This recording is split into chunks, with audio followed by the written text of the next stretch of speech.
Sali, na abonné na biso nyonso ya Mandanga Atalaka TV. Ndeka na bisa bino ke bo sambriete, bo zapete, bo ala vraiment calme, restez vraiment branchés puisque c'est moi votre humble servante Prudence Ngimbi, la petite osible à la taille acceptable, autrement dit originale. Et na simer caméra to sabongo na yemo ko mona mboka Seko Patrick, la taille avantageuse mon bal yamande fa pembe. Ndeka na bisa bino ke bo s'abonner massivement, bo s'abonner, bo s'abonner, bo s'abonner. Puisque na Mandanga Atalaka TV boutique alors vous jamais déçu ata mukolo moko te édition nyonso si ils ont faire plaire bino ils ont s'appelle sabino bozanga ate ko mettre ba jam na bino et lelo Prudence Ngimbi na mabele ya Victoire. Si vous voyez bien derrière moi tous on a statue ya Victoire et pas yoapi oyo statue ya esiko ba artiste ne ba célébrer ba makam na bango et tokutani awa pourquoi parce que tous on a journée internationale de théâtre. Donc Baptiste Tenios tozo sangana awa lelo ba sangana awa lelo puisque ils ont ba cérémonie et belé et au salama ils ont bon groupe ya association ya ANTPC où ils ont comme na président Massoum de Brende et si ko wat bazo sangana lelo to banda awa na Victoire et ba sala marche ti ba ke soki sango na jardin zoologie et pas yoapi ba célébrer ba activité ebelé ba mode ba défilé de mode et kozala ba scénette à théâtre et kozala et puis ba makambe belé boko découvrir yango juste après ba image yango tika na profiter ko saluer Micha la congolaise na saluer na musika ba biso koza na posa et lamba ya original nil par ailleurs bana kini bo sambriete chez Micha la congolaise kuna na deuxième niveau na bisou na saluer na musika et bon on a salué les sous maman Claire Kalonji femme d'affaires à Makasi na Katabon na saluer na musika na profiter sous ko saluer mon boss double Y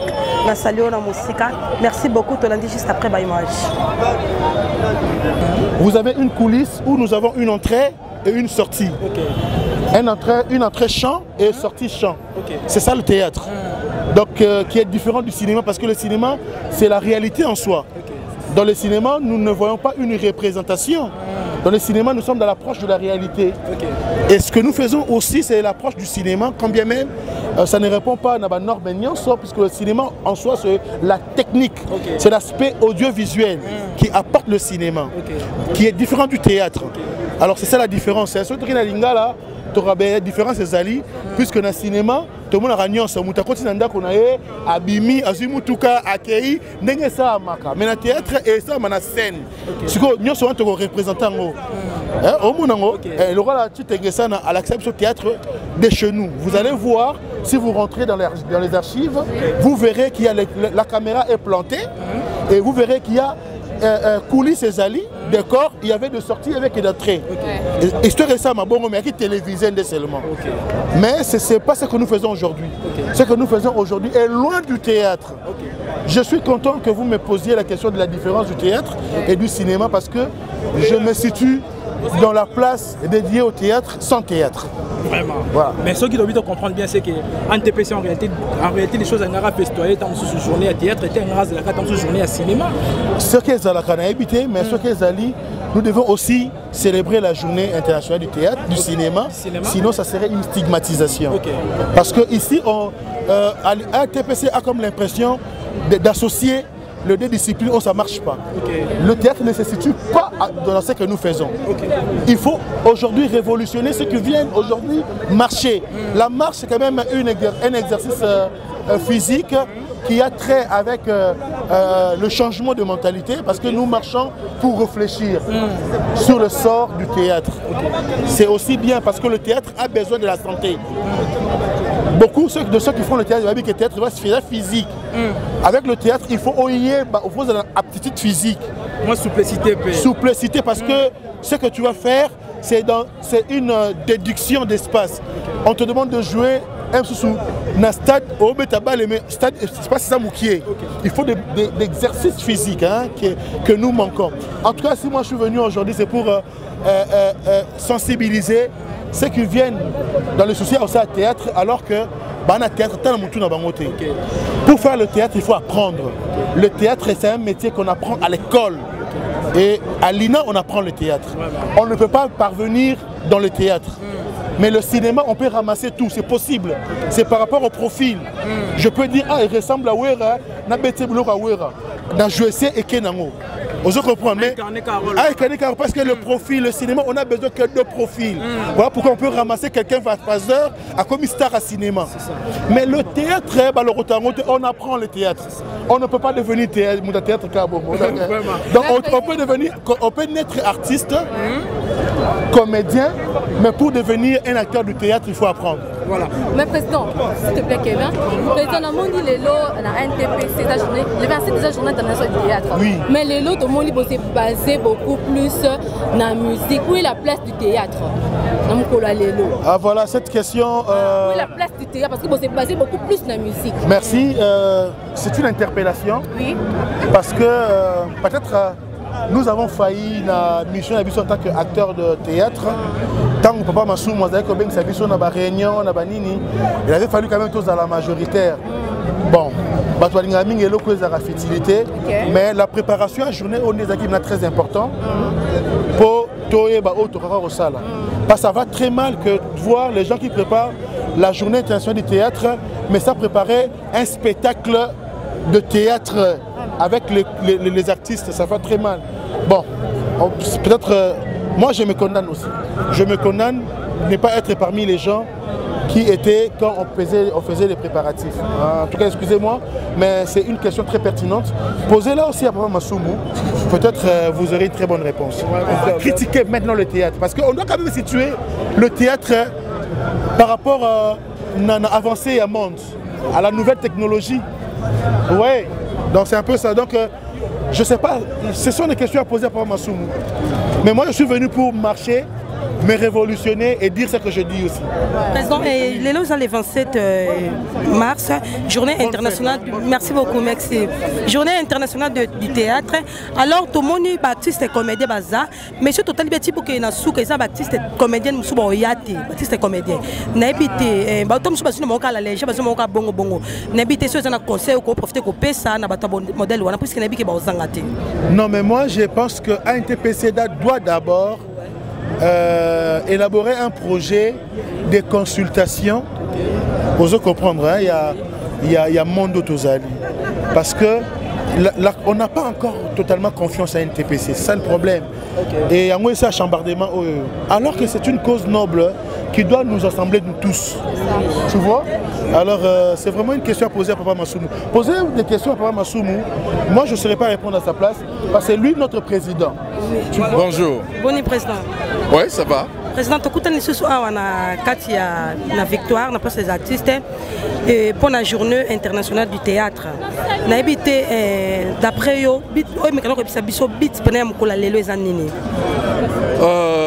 le 27 mars, c'est comme qui dirait, il y a pour la République démocratique du Congo, il y a le 4 janvier, le jour où le peuple congolais a réclamé son indépendance vis-à-vis de Belge. Il y a le 30 juin, le jour où la Belgique a proclamé l'indépendance du Congo. C'est comme sur le plan international, dans le monde entier, le 27 mars, c'est la journée internationale de théâtre. C'est pour, en fait, mettre en valeur le métier du comédien de théâtre. C'est pourquoi les Nations Unies ont arrêté une date, la date du 27 mars, comme journée mondiale du théâtre. On met en valeur le comédien de scène, le comédien de théâtre. Voilà, c'est leur journée. Merci beaucoup, Président. Le 27 mars, oui. Journée internationale du théâtre. Mais dans le RDC, on a artiste et comédien EBL, au bassin de théâtre. Mais tout le monde a journal Lelo, vit à Rankin et continue à 4 monde de théâtre. Au monde a été belé au bassin de théâtre, bah monanité, bah c'est représenté. Na yébité, conseil de copie, ça n'a pas de genre. Avant d'appeler ça conseil, moi j'aimerais lever l'équivoque. C'est que la plupart des comédiens basent à la carte, devant une caméra, va filmer, on va diffuser ça à une chaîne de télévision, na YouTube, etc. etc. C'est pas du théâtre, c'est du cinéma. Nous faisons des séries. Le théâtre, je le dis, je crois que c'est la 3e fois que je le dis, le théâtre, c'est ce spectacle qui se joue dans une salle devant un public. C'est ça qu'on appelle théâtre. Mais ce que nous faisons, c'est pas du théâtre, c'est du cinéma. De un. De deux, pour dire Barankin et Côtier Belé, bon, je ne sais pas. Quand on fait, si on aime ce métier de théâtre et on veut le faire, je crois, la première des choses qu'il faudra mettre de côté, c'est la haine, la rancune, la jalousie, la médisance. Il faut mettre ça de côté. Mais quand on est ancré dans ces histoires-là et on continue à je sais pas, moi je trouve qu'on n'est pas comédien. Parce que le comédien, tu critiques la société, tu apportes des solutions à la société. Mais si tu es ancré dans la haine, finalement, moi, je n'aime pas de débat. Je préfère m'arrêter là. En français, l'idossi. Parce que journée internationale à théâtre, c'est pas pour la quelqu'un du Wanate. C'est pas pour la biso tout na yo na ngai. Yo on va on ya te poya de tout. Wana zoba na yo moko. Donc tu n'es pas là on est artiste par hasard. On est artiste par hasard. Pour ça on ya te po masumo konza kaka ye na na odete. Artiste par hasard. Yo côté pour masumo. Masumo d'un côté on a théâtre ango. Alors donc c'est l'idiotie. Merci beaucoup président. Et le théâtre lelo nde babengaki lelo ekompekaki lelo tomona habillement na kati ya théâtre bébé kala tozalaki so tota théâtre so éduquer masse mais lelo tokomona théâtre bana mingi bakomi détruire à partir ya théâtre. Pourquoi? Parce que eza na bafille babima mikolo habillement sale mo ekomi soni kotala théâtre wana na papa mama na bana ekomi mwa soni siko nayebi te conseil ekopesa na bajeune fille ya bondel wana moto na moto otana ndako na bango ayaka na mosala ya théâtre aye ye moko donc aye na bizaleli na ye théâtre ça effort et modifier bizaleli ya moto omoni nokuta mduzuzu si aruya abeba ya koruye alo muto abeba ya koruye ata bobendi ye boniki bo brosser botie cirage bo brosser botie savon bo brosser aza ya koruye déjà bandakala. Exemple ozui tchel au même na théâtre ou pas so olongole ki tchel na muto jamais ego tikala eza don et c'est tikali muto sabeti na ki tchel 20 ans 25 ans yo bendi déjà 3 semaines na théâtre yo ko copier conseil ni ils a passé bon comme ça mon sala ba peksa moto te ba ya mais bible lobaka eza de kambo ya ko ya avanté mais ba œuvre ndé bible ko cherche na œuvre et puis yeba na ba œuvre na so ke oyo eza pena ya par hasard oya yaki na cop moko boina yela ki kaka wana eza habitude ya kala wana osala kama makambo donc ngana lobi na yusi yaka na zoro yo pourquoi pas pour ça que ça va ta province ba ya pe ko fêter na bino lumo anaki biso moko déjà na Kinshasa nous avons des difficultés parce que mingi bazo kanza surtout sala biloko boye makelele bazo kanisa ke boye le ministère de la culture apesa kambongo pona ba biloko te soki bolandi kaka makambo bo sala eloko côté na ANTP c'est ton mesana ezala bibembe ezala mariage ezala fête na biso lokola boye eza biso moko ba contribution to pesi tozo bunda ndamu ko kata pona oyo kata oyo ko kata boye donc voilà yangona tozo senga na ba député na biso po tozo pe na député na biso artiste comédien Ados Ndombasi tozo senga na yasala tout balekisa la loi sur le statut de l'artiste wana ko résoudre ba problème belé tozala kana mais finalement munene bondé ne zangi sponsor de tozana sponsor ya masanga moko boye bon tout le Unibra quand même mais faut le combo pas bien sponsor donc Unibra bokomona à partir déjà ba banderole basala qui un peu partout ba pesibiso podium ya gaillard ya 6 mètres et si kana ko bimisila ba mélodie o ba koyoka et puis si ka pe ba défilé du monde ko sala donc et puis Brifi la merveille Brifi a ko sala démonstration wana yazo beta sorte ya musique ya Bangala asa mu Congo mais azobeta musique ya Bangala donc beaucoup monde va surprise au moins surprise musuna yena bossa professionnel eza musique te to kuta na rato mais la rato kene na ba famille ya batu donc na kuta na ka tout ça non biso awa ezali professionnellement, quelles sont nos difficultés? Qu'est-ce que nous devons faire pour que quand même que les artistes soient ouverture, conditions de travail? Qu'est-ce que nous pouvons faire pour tous la concurrence? Il y a Nigeria un peu partout. Donc ça, lieu ya réflexion ezali lieu ya kotongana te ya basongi te ndenge tolobaka ANTPC ezali association ya bato mitu esalaka bato bazo raisonner songi te soki problème ezali boko résoudre ngo parce que toyebi que place bato bavandi ba différent ezangaka te. Voilà. ANTPC est bénéficié d'un accompagnement du ministère à tutelle. L'ANTPC a bénéficié tout simplement appui pour que tout soit facilement place de jardin botanique. À part ça, tout ce que nous organisons ici, Ezali, Makassi, il y a artistes et comédiens. Le peu qu'ils ont donné et permettre à t-shirt et permettre bisopé tout ça l'organisation nous remercier Unibra pour Andima qui conseille la biso banderole à travers la ville de Kinshasa parce qu'ils ont compris que l'ANTPC c'est la plus grande association, il y a artistes et comédiens. Oh, il y a bani. Oh, ils que même ceux qui sont président de la République, le premier ministre, ceux qui sont en consultation, ils ont ordre de médecins, infirmiers, ils toujours ANTPC. Donc, tout ça, nous n'avons même pas de concurrents. Donc, nous remercions l'Unibra. Ce podium, il y a 7 mètres. Congo. Il y a un Unibra. Encore une fois, merci Nandingi Boye. Et toujours banda marche na biso sikoyo. Toujours Kasavu Boutina triomphale, toujours triomphale, toujours Willery tout droit de Bimina boulevard wana to banu kitamale malembeti na jardin botanique. Tout ça là on a discipline, na ordre. C'est là que les artistes et comédiens sont organisés. Donc, tout ça, tout ça, ma geste, ma bête, de l'accent que nous sommes sérieux. Encore une fois, merci de l'Anda Ndenge Toyokani. Ce qui est commis sur place, Nesikoyo, je vous pèse à ma disposition Ndenge Toyokani.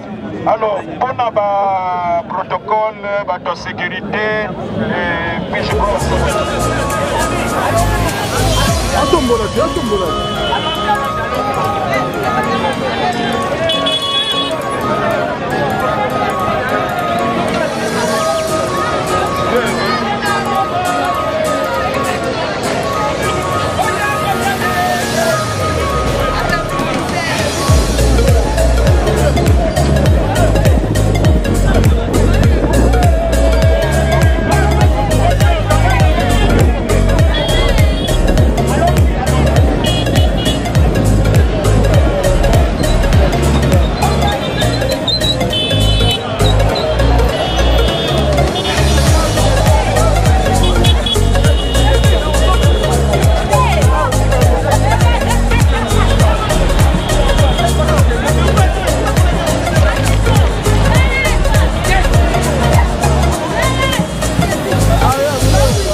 Monsieur l'ambassadeur, Yala Kayala, Ndungi Mambimbi, Massoumou Debrendé, la parole à l'occasion de la journée internationale du théâtre. Ça se passe à Kinshasa, au nom de tous les artistes de la RDC, de Kinshasa, des provinces et de la diaspora. Monsieur le Président, Makambo Ebele, encore une fois, merci beaucoup. Merci beaucoup, Monsieur le Président. On applaudit très très fort, pour le Président de l'ANTPC, Excellence, Monsieur l'ambassadeur de la paix, Ndungi Mambimbi Massoumou Debrendé. Félicitations à ANTPC et puis félicitations à président Massoumou pour la réussite de la journée. Il y a toujours interpellé bateau Nyos Bano Libanda ANTPC. Bayami Bassadere. Mon exemple à G10. Bandaka na yemo président Zoro et puis tu as une communauté comité ne mobimba.